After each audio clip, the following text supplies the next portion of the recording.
මේ ලෝකේ යථා ස්වභාවය මොකද්ද? කැඩෙන, බිඳෙන, විසිරෙන ස්වභාවයයි. බුදුරජාණන් වහන්සේ මේ ලෝකේ කැඩෙන, බිඳෙන, විසිරෙන ස්වභාවය ඔබට කියලා දෙවනිය මොකද්ද කළේ? මේ කැඩෙන, බිඳෙන, විසිරෙන ලෝකයට ඔබ මුලින්ම ඔරොත්තු දෙන්නෙක් වෙන්න. ඔරොත්තු දෙන්නෙක්. මේකට ඔරොත්තු දෙන්න ඕනේ. මේකට ඔරොත්තු නොදුන්නොත් අඩු වයසෙන් අපිව මැරෙන්න පුළුවන්. දවස ගානේ ලෙඩ රෝග හැදෙන්න පුළුවන්. දරුවා විනාශ වෙන්න පුළුවන්. අපේ පැතුම් ප්‍රාර්ථනා බොද වෙන්න පුළුවන්. ඇයි මේක කැඩෙන, බිඳෙන, විසිරෙන සංස්කාර ලෝකයක්? ඒ නිසා මුලින්ම ඔබ මේකට ඔරොත්තු දෙන්නෙක් වෙන්න. ඔරොත්තු දෙන්නේ.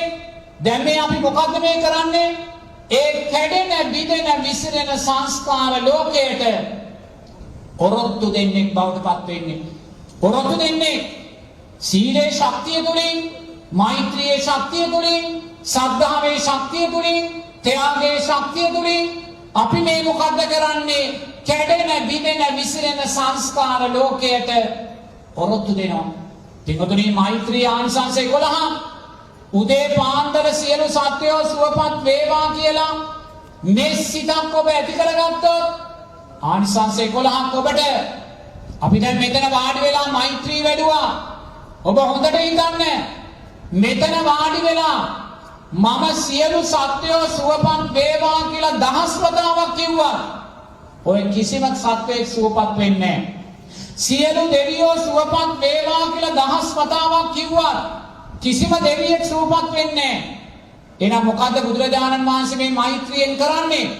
ලෝකයේ උපයෝගී කරගෙන ඔබ මෛත්‍රී ආනිසංස 11කින් ශක්තිමත් වෙනවා. හොඳට තේරුම් ගන්න. මොකද වර්තමානයේ උගාක් දෙනෙක් කියන්නේ මොකද්ද? දවසින් දවස සමාජය දුර්වල වෙනවා. සමාජය පිරිහෙනවා. මෛත්‍රී වඩලා වැඩක් නැහැ. මෛත්‍රිය වඩලා වැඩක් නැහැ. පින්වතුනි, ධර්මයේ කන පිට ගන්න එපා.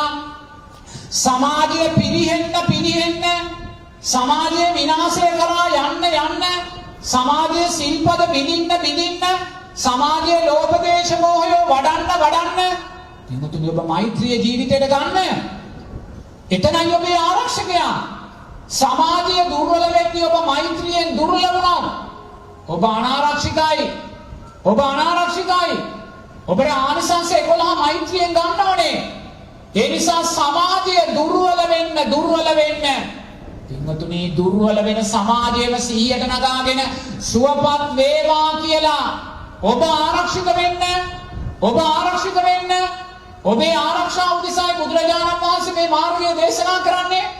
සමාජය දුර්වලයි කියලා ඔබ මෛත්‍රියෙන් බැහැර වෙන්න එපා. ඔබ මෛත්‍රියෙන් බැහැර වුණොත් දුර්වල සමාජයේ ගොදුරක් බවට ඔබව පත් වෙනවා. මොකද ඔබට ආනිසංස 11ක් නැහැ. එහෙනම් සීලේ ශක්තිය ජීවිතයට ගන්න. ආනිසංස 5ක් සීලෙන් ඔබට දෙනවා. ඔබ සීලෙන් බැහැර වුණොත් ආනිසංස 5 නැහැ. දැන් මේ ධර්ම දානයක් අපි දෙන්නේ. පින්වතුන්ල ධර්ම දානයක් මේ සංවිධානය කළේ. ධර්ම දාණයෙන් ආනිසංස 5ක්. වර්ණයේ, සැපයේ, බලයේ, ප්‍රඥාව, ඥාන දර්ශන, විමුක්තිය. පින්වතුනි, මේ සියල්ල ධර්ම දාණයෙන් ලැබෙනවා. ඔබලා මෙතන මේ ඉන්න 10 ගණන් දෙනාට මොකද්ද මේ දෙන්නේ? වර්ණයේ, සැපයේ, බලයේ, ප්‍රඥාව, ඥාන දර්ශන, විමුක්තිය, සත්‍තිස් බෝධිපාක්ෂික ධර්මයෝම ඔබලා මේ සියලු දෙනාට දෙනවා.